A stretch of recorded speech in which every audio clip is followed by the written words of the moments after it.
અમે ગયા ત્યારે શેરીમાં લગ્ન ચાલતા હતા દીવમાં પેલા શાંતિના છોકરાના એને લગ્ન હતા ઈ ખબર ને ક્યાંય લગ્ન થયા પણ લગ્ન ચાલતા હતા ત્યાં આમ ડીજે મૂક્યું હતું ત્યાં માથું 2 દિવસ તો ખવડાવી દીધા હા મોટો જમણવા ત્યાં ગલીમાં કર્યો તો ત્યાં માણસ તો કે માઈ ખાવા માટે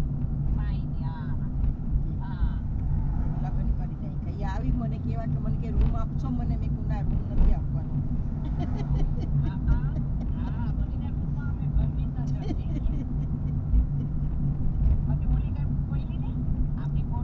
નહીં બોલી નહીં મને મળી હતી બી બોલી નહીં ભાભી આવી ગયા મેં કહ્યું હા આવ્યા ત્યાં નથી રહેતા ને ત્યાં નથી રહેતા બીજી બાજુ રહે છે